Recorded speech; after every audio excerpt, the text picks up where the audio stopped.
বন্ধুরা, আজকে আরো একবার এমন একটা নিউজ দেখতে পাওয়া যাচ্ছে যেটিতে আমার বলা কথা আর আমার সন্দেহ একদম সত্যি বলে প্রমাণিত হচ্ছে।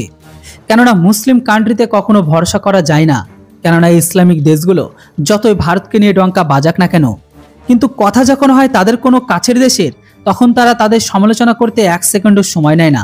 আমি এটা বলছি না যে খাড়ির সমস্ত দেশগুলো ভারতের শত্রু বা তারা সর্বদা ভারতের আলোচনা করে, তবে আজকের দিনে ইউএর মতো দেশ যারা ভারতের সাথে মিত্রতাপূর্ণ সম্পর্ককে রেখেছে আর ভারতের কথাকে তারা ভালোভাবে গুরুত্ব দেয়।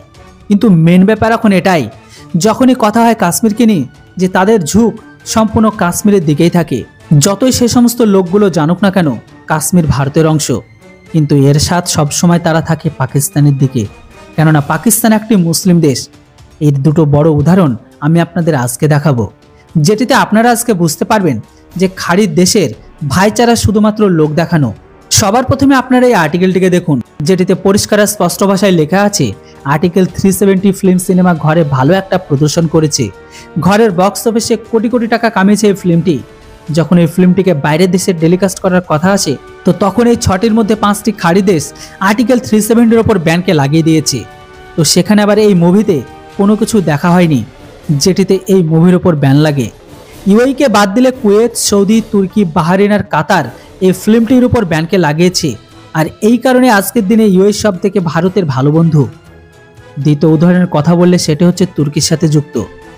যদিও বন্ধুরা তুর্কির নামটাই আমার পছন্দ না, এটা সেই মুরগির নাম যেটিকে আমরা এখানে বিষাক্ত মুরগি বলি। তুর্কির নাম শুনলেই মনের ভেতরে একটা কেমন রাগ চলে আসে, আর এই কারণে তুর্কির স্টেটমেন্টও বিষাক্ত। যদিও বন্ধুরা এবার ভারত ও তুর্কিকে এক হাত নিতে কোনো বাদ দেয়নি। এবিপি নিউজের আর্টিকেল অনুসারে ভারতের সচিব অনুপমা সিং কাশ্মীরের বিষয়ে পাকিস্তান আর তুর্কিকে ইউএন মঞ্চে এক হাত নিয়ে জবাব দিয়েছে। আসলে বন্ধুরা তুর্কির অসফল খলিফা এরদোগান চাচা ইউএনের জেনারেল অ্যাসেম্বলিতে এটা বলেছিল যে দক্ষিণ এশিয়াতে শান্তি অস্থিরতার বিকাশের জন্য কাশ্মীরি লোকেদের ন্যায় পাওয়াটা জরুরি। আজকের দিনে বর্তমান সরকার কাশ্মীরি লোকেদের সাথে ভেদভাব করছে, যেটার কারণে কাশ্মীরি লোকেদের ভেতরে শান্তি আসছে না।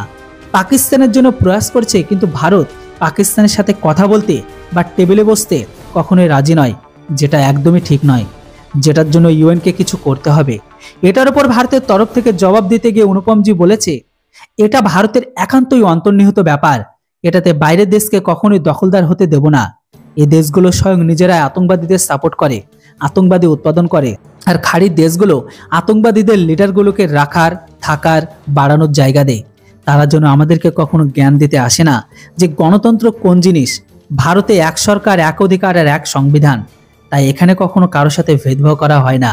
তাই আমাদের উপর আরোপ লাগিয়ে আমাদেরকে যেন তাদের খেলাফ বলতে বাধ্য না করে, আর আমরা বললে তাদের সম্পর্কে তাদের পিছন ফেটে যাবে। বড় কথা, তুর্কিকে এখানে শুধুমাত্র জাস্ট একটা সদস্য, হ্যাঁ জাস্ট একটা সদস্য, আর না কোনো সে সেক্রেটারি পদে আছে ইউএনএতে যে ভারত তাদের কথাকে শুনবে। তাছাড়া তুর্কি একটি আজকের দিনে ভ্যালুলেস দেশ হয়ে গেছে, যাদেরকে তাদেরই সদস্যরা ভ্যালু দেয় না। এই কারণে ভারত আশা করে যে অসফল চাচা এরদোগান চাচা যেন দ্বিতীয়বার ভারতের ম্যাটারে ইন্টারফেয়ার না করে। যদিও বন্ধুরা আমি তো সত্যি কথা বলতে এই তুর্কিকে একদমই দেখতে পারি না, তাদের নামটা শুনলে যেমন গায়ের মধ্যে জ্বলে ওঠে, আর এই অসফল খলিফা এরদোগান চাচাকে দেখলে যেন কেমন ভেতর থেকে বমি বমি ভাব আসে। সে একজন আজকের দিনে ভ্যালুলেস লিডার। এবার আপনারা বলুন, আপনারা ইসলামিক ওয়ার্ল্ডকে কতটা ভরসা করেন? এই বিষয়ের উপর অবশ্যই আপনাদের মতামত কমেন্ট বক্সে লিখে জানান। Thanks for watching. জয় হিন্দ, বন্দে মাতরম।